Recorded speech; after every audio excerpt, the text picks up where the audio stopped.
अस्सलाम वालेकुम। एक दिन मैं कॉलेज से वापस आ रही थी कि रास्ते में दो लड़कों ने मुझे अगवा कर लिया और मेरी उस इज्जत लूट ली। मैं रोती हुई घर वापस आ गई, लेकिन मैंने किसी को न बताया। 2 महीने बाद मेरी शादी हो गई। तो शादी की रात में डर के मारे कांप रही थी। जैसे ही मेरे शोहर ने मेरा घूंघट उठाया तो मेरे मुंह से चीख निकल गई, क्योंकि मैं दुल्हन बनकर कमरे में पहुंची तो खुद से मेरा दिल बाहर आने को कह रहा था। निकाह से लेकर आज रुखसती तक मुझे एक यही खौफ था कि मेरा शौहर मेरी सच्चाई न जान ले। सहम सहम कर मेरा वक्त गुजरा था। अब वो घड़ी आ गई थी जब मेरा सामना अपने शोहर से होना था और मेरा दिल बुरी तरह लरस रहा था। अगर इसने मेरी सच्चाई जान ली तो क्या होगा। वो सच्चाई तो दुनिया वाले। तो एक तरफ मैं अपने घर वालों से पीछे पा गई थी। दरवाज़ा खुलने की आवाज़ पर मेरा जिस्म कँपने लगा। मेरा शौहर चलता हुआ मेरे पास आया और मुझे देखने लगा। मुझे इसके यूं देखने से भी खौफ आ रहा था। मेरा शौहर मेरे सामने बैठा था और मेरा घूंघट उठा दिया। मैं इस वक्त बाकी दुल्हनों की तरह शर्माने की बजाय खौफ से कँपा रही थी। मेरा शौहर मेरी तारीफ़ करने लगा और मेरा दिमाग सुन्न हो रहा था। हालांकि मेरे शौहर ने मुझे पहले भी देखा हुआ था। हमारा निकाह शादी से 2 माह पहले ही हो चुका था। बस रुखसती 2 माह बाद तय पाई थी। निकाह के वक्त मेरे दिल में भी बाकी लड़कियों की तरह बहुत से अरमान थे। मैं शर्माई हुई सी सबकी छेड़छाड़ सह रही थी। अपनी शौहर की मैंने तब बस एक ही झलक देखी थी और मेरा दिल धड़क रहा था।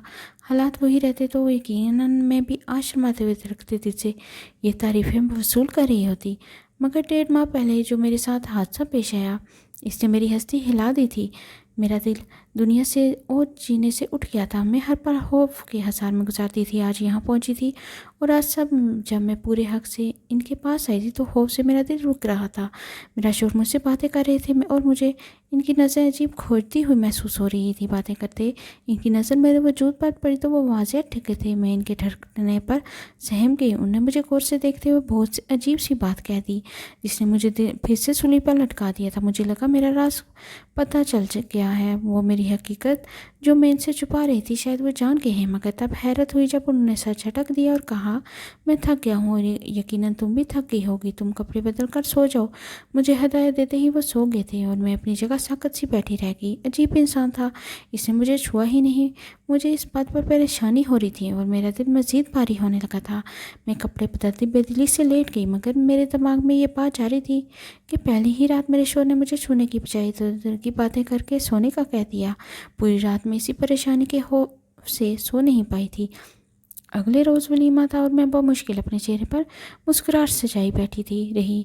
आज फिर मेरी सबने बहुत तारीफ़ की। बिलाशुबा मैं बहुत खूबसूरत थी। फिर शादी के हार श्रृंगार ने मेरे हुस्न में इजाफा भी कर दिया था। मुझे यकीन था आज मेरे शौहर मुझे देखकर खुद को हक जताने से बाज रख नहीं पाएंगे। मैं डरी हुई थी, मगर मैं चाहती थी वो मुझे सराहें और अपना हक वसूल करें। इसी रात मुझे ज़्यादा इंतज़ार नहीं करना पड़ा। शौहर कमरे में आए। इनका मिजाज बहुत ही अच्छा रहा था। मुझे थोड़ा बहुत डर लग रहा था, मगर मैं मुंतज़िर भी थी। लेकिन इस वक्त मुझे शदीद झटका लगा जब मेरे शौहर ने वैसे की रात भी मुझे वहाँ की बातें करके सोने को कहा और ख़ुद भी सो गए। मैं सदमे में घिरी बैठी थी। क्या मुझ में इतनी कशिश भी नहीं थी कि मेरा शौहर मेरी तरफ मुतवज्जो होता। मेरा दिल बुरी तरह डूब रहा था। मेरी हालत अजीब सी होने लगी थी। पहले ही मेरे असाब पर खौफ सवार था कि कहीं मेरे शौहर पर मेरी हकीकत न खुल जाए।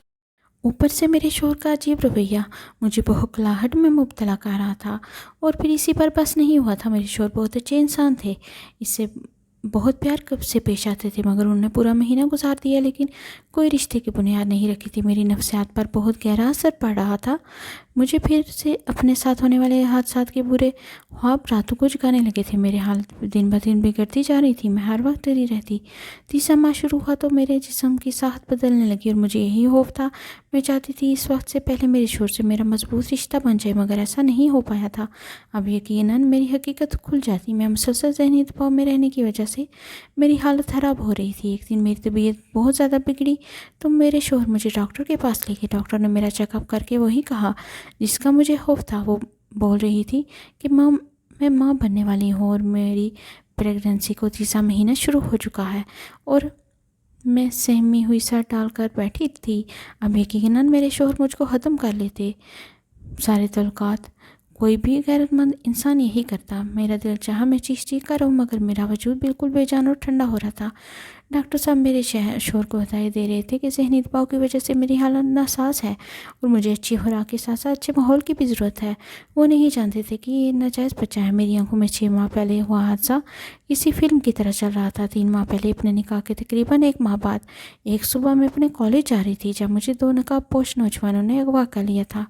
मैं इस वक्त इस कदर सुनसान जगह पर थी, इसलिए मेरी चीखों पुकार से भी कोई फ़ायदा नहीं हुआ था और वो लड़के वहीं करीब किसी जगह ले जाकर मेरी बेबसी का फ़ायदा उठाते ही मेरी इज्जत लूटने लगे थे। ने बहुत फरियाद की, मैंने बहुत वास्ते दिए, मगर वो बहरे हो चुके थे। मैं चीख चीख कर रोना चाहती थी, मगर मेरी आवाज़ दबा ली गई थी। मैं कुछ नहीं देख पाई थी, ना मैं ज़्यादा कुछ जानती थी। मुझे बस इतना याद था कि एक लड़का जिसने मेरे साथ ज्यादती की थी, इसके पूरे चेहरे पर अजीब सी शक्ल का स्याह मास्क चढ़ा हुआ था और स्याह शर्ट पर भी अजीब सा कुछ लिखा हुआ था, मगर ये सबूत इन्हें बाद में तलाश करने के लिए नाकाफ़ी थे। इस रोज़ मैं नींद बेहोश थी, कुछ देर बाद वहीं पड़ी। मुझे लगा कि मैं मर जाऊंगी। अगर ना मरी तब भी मैं अपनी जान लेना चाहती थी। कुछ देर बाद इन नकाबपोश लड़कों ने मुझे इसी जगह पर जा छोड़ दिया जहाँ से वो मुझे ले गए थे। मैं खुद को संभालती रोती धोती घर पहुँची तो छोटी बहन के अलावा कोई भी नहीं था। मैं अपने कमरे में जाकर बंद हो गई और फूट फूट कर रोने लगी। मुझे कमर परेशान से बुखार हो गया था। रातों को मैं डर जाती हूँ और मुझे ख्वाब में वो नकाबपोश नज़र आने लगते थे और मैं तड़पती आंखों में रात को काट देती, मगर कभी किसी को बताने की हिम्मत नहीं कर पाई थी। घर वाले मेरा ख्याल रखते थे और एक हफ्ता बुखार ने मेरे चेहरे की रौनक छीन ली थी। फिर आहिस्ता आहिस्ता मैं संभलने लगी, मगर इस समय वो किस्सा दब गया जो मेरे साथ हुआ था। आहिस्ता आहिस्ता मैं तकलीफ़दा वक्त से निकलने लगी और मेरा स्याह ख्वाबों का सिलसिला भी बंद हो गया। मैंने घर वालों से वो बात छुपा ली थी और खुद को संभाल लिया, मगर कुछ वक्त मज़ीद गुजरा तो मुझे खुद में कुछ तब्दीली सी महसूस होने लगी। अक्सर मेरा सर चकराने लगता और मुझे अबकाइयाँ भी आने लगती। मैं खौफज़दा हो गई थी। मुझे डर था कि ये सब इस रोज़ हुए हादसे का नतीजा ना हो। मैं चुपचाप कॉलेज से लेडी डॉक्टर के पास चेकअप करवा के मैंने शिद्दत से दुआ की ऐसा ना हो जो मुझे खौफ है, मगर शायद अल्लाह को यही मंजूर था और मेरी रिपोर्ट के मुताबिक यही आया कि मैं हामला हूँ। मैं बहुत रोई और अल्लाह से गिले किए कि मेरे साथ ही ऐसा क्यों हुआ है। अब मैं कहाँ जाती और किसे अपने हालात का ज़िम्मेदार ठहराती। मेरी बेगुनाही और पाकीज़गी का कौन गवाह बनता। मैं जानती थी मुझे ही गुनहगार समझा जाता। घर आकर मैं गुमसुम रहने लगी। घर में अम्मी अब्बू दोनों जॉब करते थे और छोटी बहन ना समझती, इसलिए मेरी हालत को बीमारी का तस्वर कर लिया गया। मेरी ज़हनी हालत अबतर होती जा रही थी। फिर शादी का शोर उठा तो मैं सहम सी गई। क्या मेरा शोहर मुझ पर यकीन करता? कभी नहीं। वो मुझसे रिश्ता तोड़ देता। मैं पूरे खानदान में बदकिरदार मशहूर हो जाती। मैं डर गई थी। जब शादी हुई तो मैंने सोचा शादी के बाद शोहर से कह देती हूँ कि मैं प्रेग्नेंट हूँ और जब बच्चा होता तो इसे 7 माह का साबित करके ये मामला दबा देती, मगर यहाँ भी किस्मत ने मेरा साथ नहीं दिया था और मेरे अजीब शोहर मुझे उससे मोहब्बत के दावे करके, मेरा इतना ख्याल करके भी मुझसे फासला बना रहे थे। और अब डॉक्टर ने तो हकीकत खोल दी थी। अब मैं जान गई थी घर जाकर मेरा शोहर मुझे बुरा भला कहेगा और बदकिरदारी का इल्ज़ाम लगाकर मुझे तलाक दे देगा। इन 3-4 माह की ज़हनी थकावट ने मुझे इतना ढाल कर दिया था कि मैंने ज़हनी तौर पर खुद को हर इल्ज़ाम और तलाक के लिए भी तैयार कर लिया था। हम घर पहुँचे तो मेरे शोहर मुझे कमरे में ले गए। मैं खुद को शोर शराबा के लिए तैयार कर रही थी, मगर मेरी हैरत की इंतहा न रही जब दोपहर से शाम और शाम से रात हो गई, मगर मुझे मेरे शोहर ने कुछ ना कहा, बल्कि वो मुझे आराम की ताकीद करने लगी। मुझे लग रहा था कि मैं कोई ख्वाब देख रही हूँ। आखिर कौन मर्द इतना सरफाला कैसे हो सकता है। वो अपनी इस बीवी को प्रेगनेंसी का सुन चुके थे जिसको उन्होंने छुआ तक न था, फिर भी वो पुरसुकून थे। ऐसा कहाँ मुमकिन था। मैं हैरान तो खुद थी। मुझे इनके सर पर अश्क होने लगा था और मेरे दिल में मज़ीद इनकी मोहब्बत में गिरफ़्तार होने लगी थी। मुझे यकीन होने लगा था जिस मोहब्बत के वो दावे करते थे शायद वो सच्ची थी। वक्त गुजरता जा रहा था और मेरा हर तरह से ख्याल रखने लगे थे। मेरे लिए खा लेते, दूध भी अपने हाथ से पिलाते। इन सब को इनकी मोहब्बत समझती रही, मगर फिर भी कभी कभी मुझे इन पर शदीद हैरत होती थी। इनके एहतियात और इतना ख्याल रखने पर मुझे दोबारा कोई मसला नहीं हुआ था और मैंने प्रेगनेंसी का सारा वक्त सुकून से गुजारा था। और फिर मैंने शादी के 7 माह बाद एक सेहतमंद बच्चे को जन्म दिया। मुझे इस बच्चे की किस्मत पर भी अफसोस हो रहा था जो नाजायज़ बच्चा था और इसकी किस्मत में शायद बाप की मोहब्बत नहीं थी। सच तो ये था कि मुझे भी इस बच्चे से ज़्यादा मोहब्बत या लगाव महसूस नहीं हो रहा था, मगर मेरे अजीबोगरीब शोहर ने यहाँ भी मुझे गलत साबित कर दिया था और इस बच्चे को जिसके बाप का कुछ पता तक नहीं था इतना प्यार और मोहब्बत दी कि मैं साकत रह गई। اس بچے کی ضرورت کا ہر سامان گھر میں پہلے ہی موجود تھا، اور میں ماں ہو کر اکثر لاپرواہی بڑھ جاتی تھی، مگر وہ اس کا ہر وقت خیال رکھتے تھے، پیار دیتے، ذرا سا روتا تو تڑپ اٹھتے تھے۔ میں حیرت سی تھی ان کی محبت دیکھ کر، خوشی کی بجائے میں عجیب دباؤ سا محسوس کرنے لگی۔ آخر کوئی اتنا اچھا اور بہترین کیسے ہو سکتا ہے؟ مجھے لگا بس اس میں انسانیت بہت زیادہ تھی، اور شاید وہ ساری محبت جو مجھے دی گئی تھی وہ بھی انسانیت کے ناطے تھی۔ میں ان کی محبت اس بچے کے ساتھ دیکھ کر پاگل ہونے لگی تھی۔ وہ بچہ کبھی دیر سے ملنے پر رو دیتا تو وہ مجھ سے ناراض ہونے لگتے اور اسے اٹھا کر پیار کرتے، بہلاتے اور چپ کرواتے تھے۔ میرا سب جواب دے رہا تھا، اور جب یہی سلسلہ کچھ ماہ مزید چلا تو میری برداشت ختم ہو گئی اور میں اس روز اپنے شوہر سے لڑ پڑی۔ میں نے ان سے کہا، وہ اتنے اعلیٰ ظرف کیوں ہیں؟ مجھ سے کبھی سوال کیوں نہیں کیا کہ وہ پہلے مجھے اور پھر میرے ناجائز بچے کو اتنا پیار کیسے دیتے رہے؟ میں چیخ پڑی تھی۔ مجھے ان کا خیال رکھنا اور ہم پیار دینا الجھا رہا تھا۔ میرے لڑنے پر وہ خاموش نظروں سے مجھے دیکھنے لگے، مگر جواب نہیں دیا۔ تو پہلے روز انہوں نے میرے بھرے بھرے جسم کو دیکھ کر حیرت کا اظہار کیا تھا۔ میں نے ان کی حیرت دیکھ کر تب بہانہ بنا دیا تھا، میں شادی کے دنوں میں بیٹھ کر کھانے لگی ہوں، اس لیے موٹی ہو رہی ہوں۔ حالانکہ مجھے تب ان کی نظروں اور عجیب سوال پر حیرت ہوئی تھی۔ تب میرے حمل کو بس دوسرا ماہ تھا اور مجھ میں اتنی تبدیلی نہیں آئی تھی کوئی پہچان سکتا ہو۔ میں رو رہی تھی۔ میں نے ان سے پوچھا، کیا انہیں پہلے روز شک نہیں ہوا تھا مجھ پر جب انہوں نے میرے جسم میں تبدیلی محسوس کی تھی؟ وہ بولے، ہاں مجھے شک ہوا تھا، مگر تم نے کچھ نہیں بتایا۔ مجھے ان کے جواب پر جھٹکا سا لگا، میرا سر اب چکرانے لگا تھا۔ مجھے احساس ہوا میرا شوہر واقعی عجیب فطرت کے مالک ہے۔ انہیں شک ہوا اور انہوں نے سوال نہیں کیا، پوچھا نہیں ایسا کیوں اور کب ہوا، جاننے کی کوشش تک نہیں کی، یا میرے ساتھ کیا ہوا ہے، یا پھر میں نے ہی ان کے ساتھ بے وفائی کی ہے۔ پوچھا کیوں نہیں؟ میرے جھگڑنے پر وہ بولے، میں تمہیں آج ایک حقیقت بتانا چاہتا ہوں۔ وہ سنجیدہ لگ رہے تھے۔ میں متوجہ ہوئی، مجھے بھی ان کے رویے کی حقیقی وجہ جاننی تھی، اور میں سمجھ گئی تھی کہ کوئی ایسی بات ہے جس کی وجہ سے وہ ایسے تھے۔ کچھ ایسا تھا جس نے انہیں اتنا عجیب بنا دیا تھا۔ اس روز انہوں نے مجھے اپنے ماضی کی جو سچائی بتائی وہ مجھے اندر تک ہلا کر رہ گئی۔ انہوں نے بتایا کہ ان کی ماں کے ساتھ اس طرح زیادتی ہوئی تھی، اور جب ان کی شادی ہوئی تو وہ ماں بننے والی تھی۔ انہوں نے میرے باپ کو یہ سچ نہیں بتایا، بلکہ اس سچ کو اپنے اندر دبا کر رکھا اور بیاں کر آ گئیں۔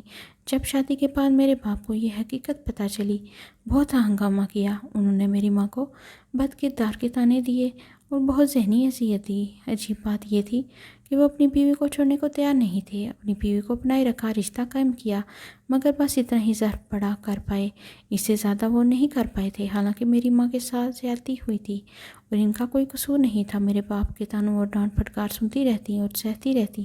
پھر میں پیدا ہوا، میں ناجائز بچہ تھا اور میرا مقام کسی جائز بچے والا نہیں تھا۔ یہاں بھی میرے باپ نے ظرف بڑا کیا اور مجھے اپنا نام دیا، مجھے گھر میں رکھا، پڑھایا لکھایا، مگر ایک فرق رہ گیا تھا، کیونکہ میں ناجائز تھا جس کی حقیقی ماں باپ کی کوئی خبر نہیں تھی، تو مجھے اپنی ماں کے شوہر سے سگے باپ والی محبت نہیں ملی تھی۔ میرے پاس بظاہر دنیا کی ہر آسائش تھی، مگر ماں باپ کا مکمل پیار اور توجہ کبھی نہیں ملی تھی۔ پھر میرے اور بہن بھائی بھی پیدا ہوئے اور میری ماں کی جائز اولادیں تھیں، وہ میرے باپ کی سگی اولادیں تھیں، اس لیے ان کا مقام الگ تھا اور انہیں توجہ اور محبت ملی۔ ان کی شخصیت بہترین تھی۔ میں یہ فرق دیکھ دیکھ کر بڑا ہو رہا تھا اور میری ذات میں ایک بڑا ہلا رہ گیا۔ میرے اندر بہت سی برائیاں جنم لینے لگی، میرے اندر عورت کے خلاف زہر بھر گیا۔ میں اپنی ماں سے اکثر لڑتا، جب اپنی ماں سے یہ گلہ کرتا تھا۔ جب شادی سے پہلے ان کے ساتھ زیادتی ہوئی تو انہوں نے میرے باپ کو کیوں نہیں بتایا؟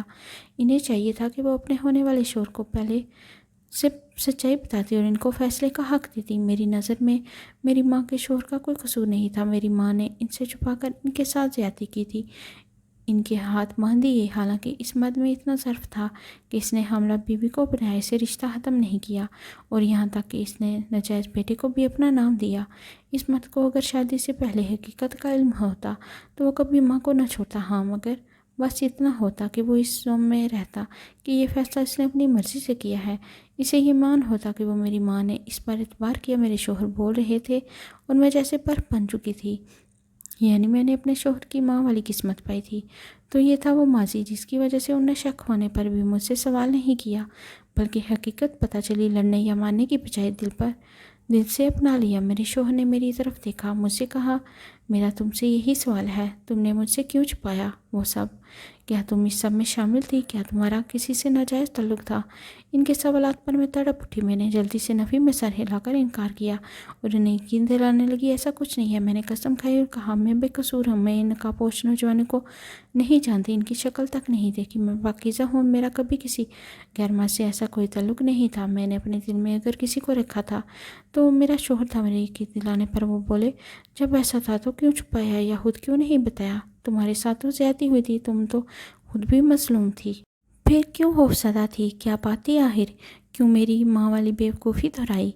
मैं इनके सवालात पर निढाल सी होगी। मैं इन्हें क्या बताती कि औरत सिर्फ इल्ज़ाम तराशी से डरती है। मुझे भी यही खौफ था, मुझ पर यकीन नहीं किया जाएगा।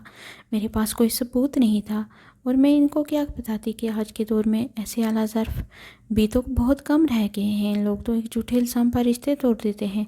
फिर मैं तो खुद पर वो सब झेल चुकी थी। मैंने इनकी ज़िद पर इन्हें कहा, मुझे क्या खबर थी मुझ पर यकीन करेंगे या नहीं। काश वो तब सवाल कर लेते तो मैं खुद बता देती, सब कुछ न छुपाती। मुझे अंदाज़ा होता मेरे शौहर इतना ज़र्फ़ वाला है तो मैं इतनी ज़हनी इज़्ज़त क्यों उठाती।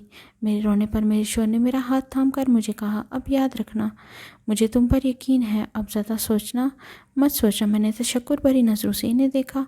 दिल इनकी मोहब्बत पर खुशी से धड़क उठा था। मुझे लगा आज सब कुछ वाज़ेह हो चुका है। मुझे लग रहा था मैंने और मेरे शौहर ने अपनी अपनी ज़ात का हर पहलू और अपनी माजी की हर सच्चाई एक दूसरे को बता दी है। मगर मैं गलत थी। अभी तो मैं बहुत सी सच्चाइयों से ना वाकिफ़ थी। अभी तो मेरे सर पर आसमान गिरना बाकी था और मैं इन सब से बेखबर खुश हो गई थी। मेरी ज़िंदगी अपने शोर से अच्छी और पुरसुकून गुजरने लगी। अब मेरा एतबार अपने शोर पर कुछ ऐसे कायम हो गया। मैं अपनी हर बात इन्हें बताने लगी, अपने बच्चे को भी प्यार देने लगी और कुछ अर्से बाद मुझे दोबारा से माँ बनने की खुशखबरी मिली थी। इस दफ़ा ये फ़र्क ये था, मैं भी इसी खुशी को खुलकर महसूस कर रही थी और मेरे शोर के रवैये में भी तो कभी बदलाव आया ही नहीं था और इस बार भी वैसे ही मेरा ख्याल रख रहे थे जैसा पहले रखा था। वो मुझे ज़्यादा काम भी नहीं करने देते थे। मैं इनसे छुपकर थोड़ा बहुत घर का काम कर लेती थी, वरना उन्हें काम वाली रख रखी थी। एक दिन काम वाली मेरे बड़े बेटे को संभाले बैठी थी। मैंने सोचा मैं स्टोर रूम से सामान निकाल लूँ और सारा सामान जो बड़े बेटे के पैदा होने के बाद स्टोर रूम में पड़ा था और जब वो बड़ा हुआ तो मेरे शौहर ने वो सब स्टोर रूम में रख दिया था। अभी मुझे सिर्फ एक माह बाकी था। मैंने सोचा कि सामान वगैरह उठाकर पहले से चेक कर लूँ। मैं स्टोर की लाइट ऑन किए, पुराने एक संदूक खोलकर सारा सामान निकाल रही थी जब मुझे एक कदरे पुराने संदूक सबसे आखिर में एक पुराना शॉपर मिला। मैं उठाकर सामान में रखा और काम वाली को बुलाकर वो सारा सामान मेरे कमरे में ले जाने को कहा। वो सर हिलाकर सारा सामान उठा लगी और मेरे कमरे में जाकर बेड पर बैठ गई। वो काम वाली ने वो शॉपर लाकर मेरे सामने रख दिए। मैं सामान निकाल कर देख रही थी जब मेरे सामने वो पुराना शॉपर आ गया। मैंने इसे खोला। इसके अंदर से जो सामान निकला मेरी रूह फना कर गया। मैं सरता पैर कपा गई थी। मेरा दिल डूब रहा था। मैं यकीन करने को तैयार नहीं थी, ऐसा कैसे हो सकता है। मेरा शौहर तो एक अजीम इंसान था, तो फिर मेरे सामने पड़ा ये सामान इसकी शख्सियत का कौन सा पहलू दिखा रहा था। मेरा शौहर आए तो मैंने इनके गिरबान को पकड़ लिया और वो स्याह शर्ट और स्याह मास्क इनके सामने मुंह पर दे मारा। मुझ पर आज ये इंकशाफ हुआ था मेरे शौहर मेरे साथ ज़्यादती करने वाला कोई और नहीं, मेरा अपना शौहर था। मैं सदमे की शिद्दत से चीख रही थी। इसने मेरे साथ ऐसा क्यों किया, मुझे ज़हनी अज़ियत क्यों दी। वो बोली कि तुम मेरे निकाह में थी, मैंने कोई गुनाह नहीं किया, मैं बस तुम्हें आजमाना चाहता था। मैं जानता था तुम मुझे सच्चाई बताती हो या नहीं। इनकी बात पर मुझे धक्का सा लगा। सिर्फ आजमाने के लिए इस इंसान ने मुझे अज़ियत दी। अपने शौहर की सच्चाई जानने के बाद मुझे सारा वक्त याद आया मैंने ज़हनी और जिस्मानी अज़ियत में गुजारा था। अगर मुझे इनकी सारी सच्चाई मालूम न होती तो मैं सारी ज़िंदगी इसी अज़ियत में रहती। मेरे दिल में इनकी मोहब्बत एकदम से ख़त्म हो गई थी। मेरा दिल कर रहा था मैं ये घर छोड़कर कहीं चली जाऊँ, वापस ना आऊँ। मैंने घर छोड़ जाने का इरादा किया तो मेरे बच्चे ने मेरे कदम जकड़ लिए। जैसे भी थे मैं इनकी माँ थी और मेरा वो बच्चा जिससे मैं नाजायज़ समझ कर इससे सही बच्चों की तरह इसका हक़ और इसकी मोहब्बत भी न दे सकी। अब तो मुझे इसका दुख हो रहा था। इस बच्चे ने अब तक नाजायज़ ही जैसा वक्त गुजारा था। मुझे शौहर से शदीद नफ़रत महसूस हो रही थी, लेकिन मेरे पास वापसी का कोई रास्ता नहीं था। वो नफसियाती मरीज़ था। वो कुछ भी इसके ऊपर जो भी गुजरा था جس طرح اس نے کا بچپن گزرا، اس سب حالات میں اسے ذہنی مریض بنا دیا تھا۔ ان کے بچپن کے حالات کو سوچ رہی تھی، اگر میں ان کی حالات سے گزرتی تو شاید میں بھی اسی طرح ذہنی مریض بن جاتی، کیونکہ جب سے میرے ساتھ وہ حادثہ پیش آیا تھا تب سے میرا ذہنی مریض بننے کا کوئی شک نہیں رہا تھا۔ اگر مجھے حقیقت معلوم نہ ہو جاتی۔ آج میں رو رہی تھی، میں بہت رو رہی تھی۔ میں جسے اعلیٰ ضرف سمجھتی رہی، میری بربادی کا ذمہ دار وہ خود تھا، اور میں اس سے بھی پہلے کی طرح بے بس تھی اور اس کے ساتھ رہنے پر مجبور تھی، کیونکہ میں اس کے بچوں کی ماں تھی اور اپنے بچوں کو چھوڑ کر انہیں ان کے باپ جیسا نہیں بنانا چاہتی تھی۔ تو دوستو، یہ تھی ہماری آج کی کہانی۔ اگر آپ کو کہانی پسند آئی ہے تو ویڈیو کو لائک کر دیں، چینل کو سبسکرائب کر دیں اور بیل کا نوٹیفیکیشن پانا مت بھولیے گا۔ اپنا بہت سارا خیال رکھیے گا، ملتے ہیں نیکسٹ ویڈیو میں۔ اللہ حافظ۔